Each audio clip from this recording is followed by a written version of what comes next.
What's going on, guys? It's your boy Ty, and today in this video I'm going to be talking about the crazy news that just dropped out of Hollywood yesterday regarding Jonathan Majors and his legal situation finally coming to a close. I want to discuss what this means for the future of the MCU, for the future of his career, and just my thoughts on the situation as a whole. This is not something you necessarily see every day, but it happens. So let's dive right into it. Obviously, this is a very serious situation. So before I get into the more lighthearted topic about, what's going to happen with the future of the MCU, I do want to give my thoughts on the actual situation.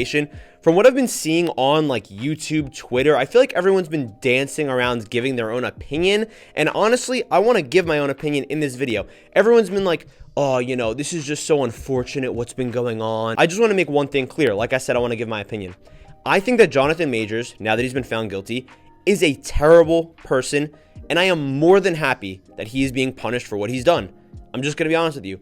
When it comes to my own personal morals and, what I align with, one thing that really does bother me, and I don't mean to sound like a kiss ass or like a savior of women, is when guys put their hands on women.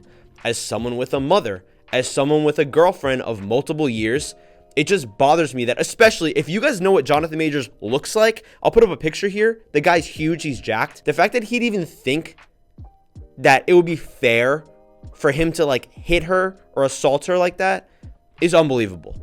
And that does make my blood boil. Clearly, he's not a great person. Is he a great actor? Yes. I'd never deny that. That would be unfair for me to deny. But I really do hope, though, that he gets the help that he needs. I hope he goes through counseling or something so that this will never happen again. Those are my honest thoughts. I'm not going to dance around it like I said.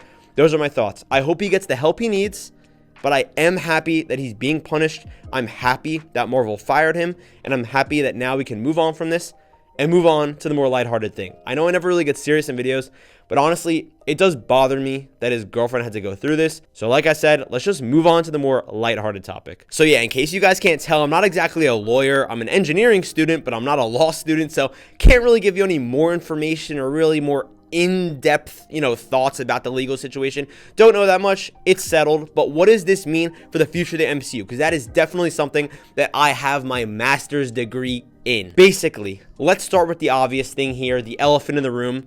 The movie that is literally named after him, Avengers Kang Dynasty. A report dropped right after all this Jonathan Majors stuff, after news was announced that he was officially fired from Marvel like any employee would be, that Avengers the Kang Dynasty, or Kang Dynasty, what am I saying, has actually been secretly named Avengers 5. So they actually got rid of the Kang Dynasty name, or at least they haven't been referring to it behind closed doors as Kang Dynasty. It's just been Avengers 5. That's honestly pretty wild. It feels like they were kind of preparing for the worst here there in that case, because honestly, this movie has already been through hell, and it hasn't even really started any serious production yet.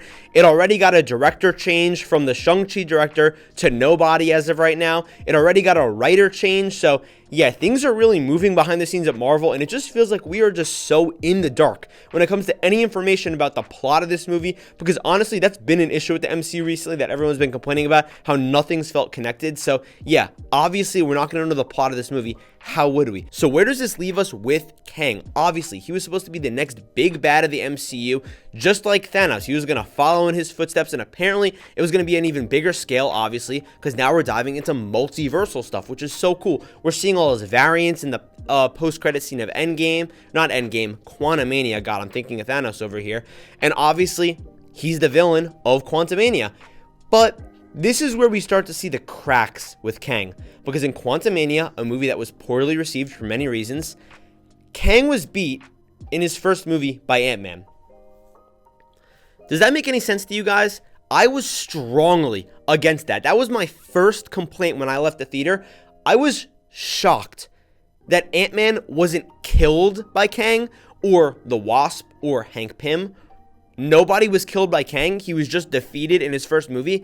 That doesn't properly set up stakes. And honestly, a post-credit scene isn't going to spook me if I don't know what to expect from him. Moving a little bit back, We've seen him in Loki season 1. He Who Remains, very threatening, very menacing. I think that he was portrayed so well in Loki, both season 1 with, He Who Remains, like I mentioned. He kind of has this vibe to him where it feels like he's playing dumb at times, like he's trying to set you up, but really he's secretly extremely powerful. Then in season 2, he has this energy to him with Victor Timely where he's kind of goofy, he's kind of charismatic, and I really like that. And honestly, this is the part of me that I'm just like, damn, it's such a shame because honestly, Jonathan Majors in this role as Victor Timely, I really enjoyed. I had such a great time with him in Loki season 2 because mostly of his acting. I thought that he was acting so great. He was like kind of like quirky in a way, but not in like an OB way, like Ke Huy Quan was playing.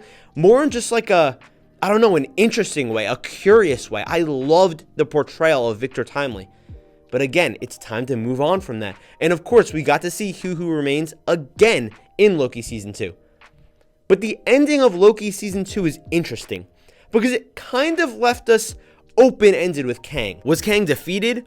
Or are like his other variants kind of like running wild? We just don't really know. But I'm going to be honest with you, I'm actually kind of impressed because I feel like in a way, Marvel kind of, like I was saying, left this open-ended to where they didn't like write themselves into a corner.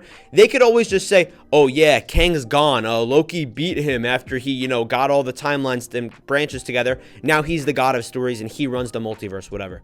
Honestly, they could wrap it up and I'd believe it. I'd have no problem with it. Overall, I did like Kang. It was cool to see him in a couple projects, whatever. Okay, whatever, we're done. We wipe our hands clean of him, and that's it. The problem with Kang, in my opinion, is that if you recast him now, right? We're talking about moving forward. If you recast him, that Kang name, it still rings with Jonathan Majors. Does that make sense? It still has that ring. You think of Jonathan Majors when you think of Kang. They almost, in a way, want you to forget about Kang.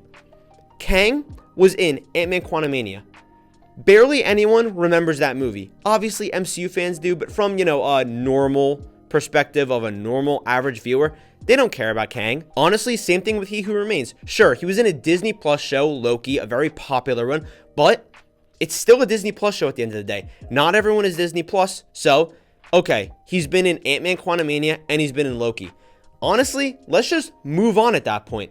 Why would we recast Kang with somebody else when that name has already been tainted? It's already been scarred by Jonathan Majors' name. When we can move on to, drum roll please, Doom.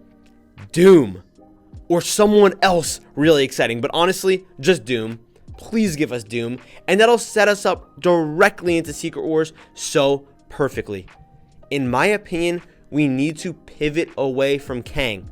Kang will be a stain on the Marvel Studios legacy practically forever. And I get it. There's all this multiverse stuff. They could do another person, like I said, with recast, this, that.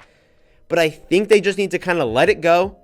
They have time now because Deadpool is the only movie dropping next year to actually reflect, think about what they could do, and introduce Doctor Doom, one of their best, most known villains. If you get a good actor in there, I promise you, you will get butts in seats. You will be selling tickets if Doom is set up properly. And with Avengers 5, we can either convert that into Secret Wars Part 1, so that the second one is Secret Wars Part 2, kind of like an Endgame Infinity War situation, or we could just name, Avengers 5 something else, or just kind of have it like its own solo project, almost like Age of Ultron was in a way, or even you could say the first Avengers was in a way, and just let it be its own thing, then bring us to Secret Wars.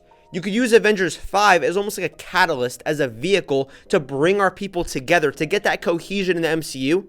Then Secret Wars could be them all fighting together. So we've set them up in 5. In 6, they're fighting. God, the future of the MCU is so bright, but also so just in shambles at the same time. I don't know what they're going to do, but obviously this has not been, a lot of help for them, because when you spent a lot of time now pretty much hyping up the next big bad just for him to go and, commit a crime, now it's kind of a stain on your resume. Basically, just to recap my thoughts here, I just think that the Kang name is too well associated with Jonathan Majors at this point. Even if you recast, it's just going to be kind of attached to him, and people are always going to be thinking about him. You want to move on from him, pivot to a new villain like Doctor Doom. They could set him up well. They could set up Avengers 5 well potentially, and also that could help assist Secret Wars, where you could have Doctor Doom, who's always in the comics. I'm not a big comic guy, but even I know this, has been a big part of Secret Wars, and it would be so great to see him there. But yeah, guys, that's going to be just about it for this video. Thank you guys for watching. I love you guys, and I will see you in the next video.